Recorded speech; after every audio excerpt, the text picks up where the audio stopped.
បាទថ្ងៃនេះខ្ញុំនឹងលើកយកអំពីឧទាហរណ៍បច្ចេកទេស9ដែលប្រទេសកម្ពុជារបស់យើងកំពុងតែប្រើប្រាស់ដូច្នេះដើម្បីឲ្យដឹងកាន់តែច្បាស់អំពីប្រវត្តិនិងសមត្ថភាពរបស់វាខ្ញុំនឹងជម្រាបជូនដូចតទៅនៅចុងទសវត្សរ៍ឆ្នាំ1970ដល់ឆ្នាំ1980ប្រទេសចិនបានចុះកិច្ចព្រមព្រៀងជាមួយនឹងក្រុមហ៊ុនបារាំងដែលបច្ចុប្បន្នជាផ្នែកមួយនៃ Airbus Helicopter ដើម្បីផលិតAS365 Dolphin នៅក្នុងប្រទេសចិនដោយអនុញ្ញាតជាផ្លូវការទើប9គឺជាចំនួនអាជ្ញាប័ណ្ណនៃ AS365 ដែលផលិតដោយក្រុមហ៊ុន Harbin Aircraft Industry Group នៅក្នុងប្រទេសចិនចាប់ពីឆ្នាំ1990ប្រទេសចិនបានពង្រឹងការផលិតដោយខ្លួនឯងនិងអភិវឌ្ឍទៅជា Z9B, Z9C, Z9W, Z9WA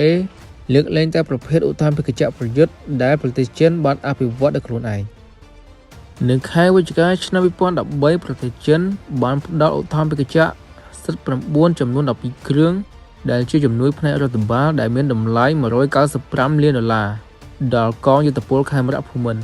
គោលបំណងនៃការផ្ដល់នោះគឺពង្រឹងសមត្ថភាពការពារជាតិប្រើសម្រាប់បេសកកម្មជួយសង្គ្រោះមនុស្សនិងគ្រោះមហន្តរាយនៅខែកក្កដាឆ្នាំ2014 Z9 មួយគ្រឿងបានផ្ទុះនិងធ្លាក់នៅជាយក្រុងភ្នំពេញបណ្ដាលឲ្យស្លាប់ពីលុត4នាក់និងរបួសម្នាក់នៅខែកក្កដាឆ្នាំ2024 Z9 មួយគ្រឿងទៀតបានបាត់ខ្លួននៅពេលដែលកំពុងហោះហើរវឹកវើនៅលើភ្នំក្រវាញខេត្តពោធិ៍សាត់ក្រោយពីការស្វែងរកដែលប្រឈមនឹងអាកាសធាតុលំបាកគេបានរកឃើញពីលុតចំនួន2នាក់បានស្លាប់ទាំងអស់បច្ចុប្បន្នកងខេមរៈភូមិន្ទនៅតែប្រើប្រាស់ឧទាហរណ៍បច្ចេកទេសZ9 ចំនួន12គ្រឿងសម្រាប់បេសកកម្មយោធានិងជួយសង្គ្រោះនានាZ9 គឺជាឧទាហរណ៍បច្ចេកទេសប្រភេទដឹកជញ្ជូនវឹកវើនិងប្រយុទ្ធធន់ស្រាលវាអាចផ្ទុកមនុស្សចំនួន10នាក់ដោយអ្នកបើកបរ2នាក់និងអ្នកដំណើរចំនួន8នាក់ល្បឿនជាអតិបរមាប្រហែល305គីឡូម៉ែត្រក្នុង1ម៉ោងល្បឿនធម្មតាប្រហែល270គីឡូម៉ែត្រក្នុង1ម៉ោងនិងអាចធ្វើប្រតិបត្តិការក្នុងរយៈរង្វង់1000គីឡូម៉ែត្រវាអាចផ្ទុកទម្ងន់សរុប4100គីឡូក្រាម